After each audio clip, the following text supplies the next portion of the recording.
बिहार को लेकर एक फिल्म का डायलॉग है। जब जब आपको लगता है कि आप बिहार को समझ लिए हैं, बिहार आपको चौंका देता है। बिहार की राजनीति को लेकर भी कुछ ऐसा ही है। अभी तुरंत विधानसभा चुनाव संपन्न हुए थे।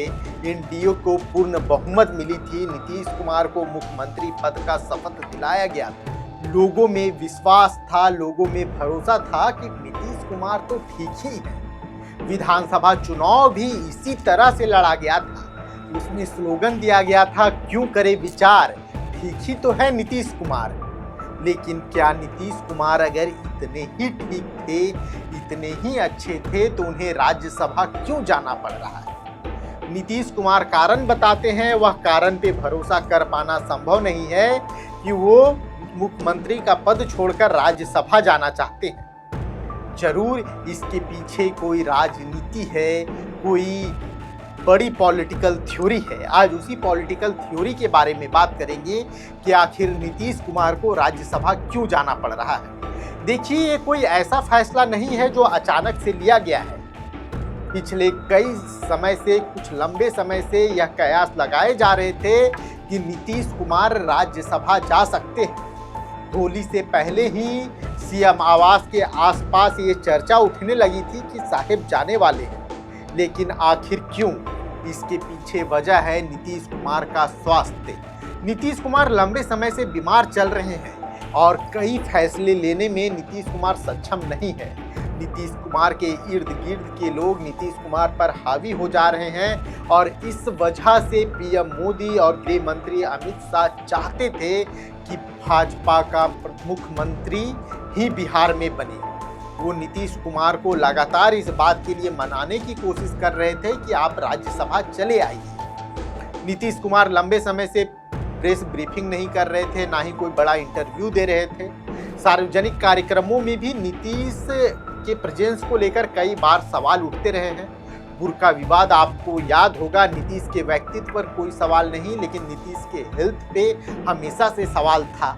नीतीश कुमार बातों को भूलने लगे थे, ऐसा उनके करीबी लोग बताते हैं। इसलिए लंबे समय से यह विचार चल रहा था कि अब बीजेपी की तरफ से यह कोशिश हो रही थी कि बिहार में बीजेपी का सीएम बनाया जाए और नीतीश कुमार को इसके लिए मना लिया गया।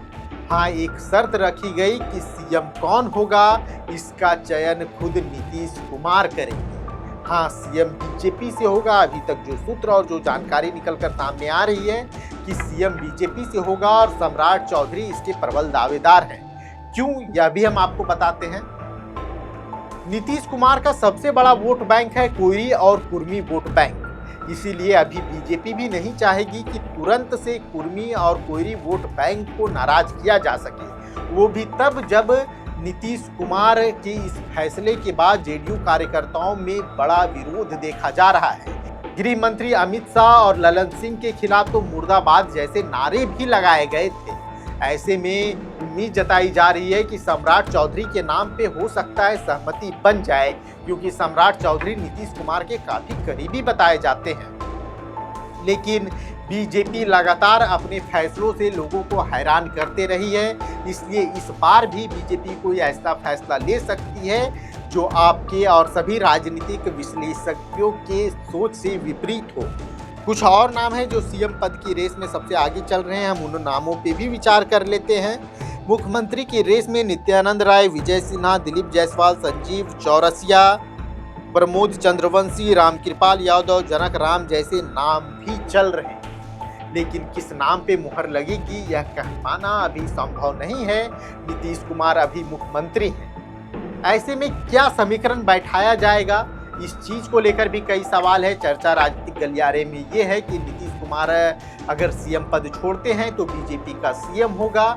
साथ ही 2 डिप्टी सीएम होंगे, एक पिछड़ी जाति से, एक अगड़ी जाति से। इसके साथ ही निशांत की राजनीतिक एंट्री को लेकर भी चर्चा है, क्योंकि अगर जेडीयू का भविष्य बिहार में बचाना है तो निशांत कुमार को राजनीति में सक्रिय होना ही होगा।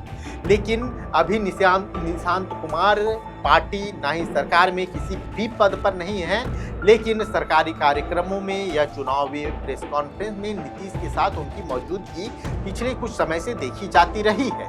अगर नीतीश कुमार को अपनी पार्टी को बचाना है, अपनी सरकार को बचाना है, तो निशांत कुमार का सक्रिय राजनीति में आना जरूरी है। एक चर्चा यह भी चली थी कि निशांत राज्यसभा जाएंगे, लेकिन निशांत दिल्ली नहीं जाना चाहते और इसलिए नीतीश कुमार ने अब दिल्ली जाने का फैसला किया है। तो क्या निशांत कुमार डिप्टी सीएम बनेंगे? शायद नहीं। निशांत कुमार के डिप्टी सीएम बनने के फैसले को अभी फिलहाल टाल दिया गया है। इसके पीछे जो वजह बताई जा रही है वो ये कि नीतीश नहीं चाहते कि उन पर भी परिवारवाद का आरोप लगे। लेकिन ये भी बात तय है कि 2030 से पहले निशांत कुमार एक बड़ी भूमिका में पार्टी और सरकार में नजर आ सकते हैं, क्योंकि निशांत कुमार ही वो व्यक्ति हैं जो नीतीश कुमार का उत्तराधिकारी आप कह लें या फिर उनकी जो राजनीतिक विरासत है उसे संभाल सकते हैं। इसके पीछे कई तरह की वजह हैं। नीतीश कुमार का जो सेकेंड लाइन है अभी जेडीयू में, वो लोग बीजेपी के काफ़ी खास हैं, चाहे वो संजय झा हो या ललन सिंह हो। ऐसे में क्या जेडीयू या नीतीश कुमार इतना बड़ा रिस्क लेंगे कि इनके कंधों पर पार्टी की पूरी जिम्मेदारी सौंप दी जाए? क्योंकि नीतीश कुमार राजनीति के चाणक्य कहे जाते हैं। ऐसे में निशांत कुमार की राजनीतिक एंट्री किस तरीके से होगी, यह देखने वाली बात होगी। खबर का मतलब बवाल न्यूज, हमारे चैनल को सब्सक्राइब जरूर करें।